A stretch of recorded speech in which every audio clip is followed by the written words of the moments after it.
China 12,000 शीशे और नमक के जरिए से सस्ती तरीन बिजली पैदा कर रहा है, जिसको लाखों घरों में फराहम किया जाता है। ये 12,000 शीशे जिसमें सूरज की रोशनी पड़ती है, तो ये रोशनी एक बड़ी टावर पर मुनक़िस किया जाता है। ये टावर तकरीबन 80 मंजिला बिल्डिंग जितना बड़ा है और इसके अंदर नमक भरा हुआ है। सूरज की तपिश इस 12,000 शीशे से मुनक़िद होकर आने वाली रोशनी के तपिश से टावर के अंदर भरा हुआ नमक का दर्जा हरारत 565 डिग्री सेंटीग्रेड तक बढ़ जाता है, जिससे नमक इंतहाई गर्म हो जाता है। इस गर्म नमक को इसके बाद आइसोलेटेड टैंक में डाला दिया जाता है, जहाँ ये पानी को गर्म किया जाता है। पानी से भाप निकलती है, टरबाइन चलती है, इससे के नतीजे में बिजली पैदा होती है। चाइना में इस तरह के मजीद प्रोजेक्ट जो 3,000 मेगावाट बिजली पैदा करती है। इससे ऐसे हराओं में अंडर कंस्ट्रक्शन बहुत जल्द मुकम्मल होने वाला है, जिसके बाद लाखों घरों को बिजली फराहम कर सकेगा। चाइना का इरादा है कि वो 2030 तक इस प्रोजेक्ट के जरिए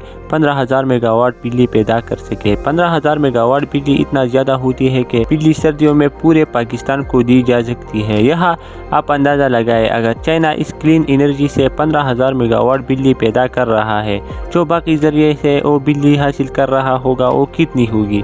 इस प्रोजेक्ट को क्लीन एनर्जी कहा जाता है। 2021 में चाइना ने क्लीन एनर्जी के इस प्रोजेक्ट पर $1 ट्रिलियन लगाए थे और अब 2025 के आखिर में इसका मुनाफा देखा तो $2.1 ट्रिलियन था, यानी 2100 अरब डॉलर रहा।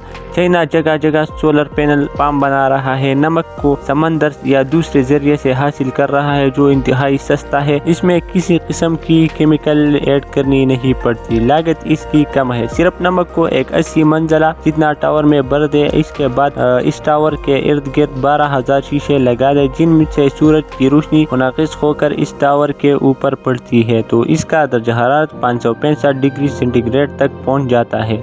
तो नमक गर्म हो जाता है और इसके पानी गर्म किया जाता है और पानी से भाप निकलती है और टरबाइन चलाती है और इससे बिजली पैदा होती है। पाकिस्तान के लिए भी इस तरह का तजुर्बा करना चाहिए, जिससे लोगों को सस्ती बिजली मिल सकती है। हमारे पास करोड़ों टन नमक कानों में पड़ा हुआ है, तो पाकिस्तान के लिए ये एक आसान तरीका होगा। पाकिस्तान तेल और गैस से महंगी तरीन बिजली पैदा कर रही है। अगर अब नए हॉर्मुज़ मजीद बन रहा तो चाइना को कोई फर्क नहीं पड़ता, क्योंकि वो क्लीन एनर्जी और सोलर पैनल पर अपना आप को शिफ्ट कर चुका है। तेल और गैस पर इसका इन्हिसार बहुत कम है। क्लीन एनर्जी के जरिए बिजली को पैदा करने का ये सस्ती तरीन तरीका है, जिसने चाइना अपना चुका है। हमारे घर में जो लिथियम बैटरी इस्तेमाल होती है, इनका बैकअप 4 घंटे है, जबकि चाइना नमक के जरिए जो बिजली पैदा कर रहा है, इसका बैकअप 11 घंटे है। यही वजह है जब रात के वक्त सूरज नहीं होता है, तब भी ये नमक बिजली पैदा कर रहा है। क्लीन एनर्जी दुनिया का फ्यूचर है, इसलिए चाइना क्लीन एनर्जी पर शिफ्ट हो चुका है और इससे चाइना अरबों डॉलर कमा रहा है, अपना GDP और मईशत को स्ट्रॉन्ग कर रहा है। और पाकिस्तान कब तक क्लीन एनर्जी से बिजली पैदा करेगा? आप लोगों का क्या ख्याल है? पाकिस्तान कितने पीछे है चाइना से? कब तक इससे काम शुरू करेगा?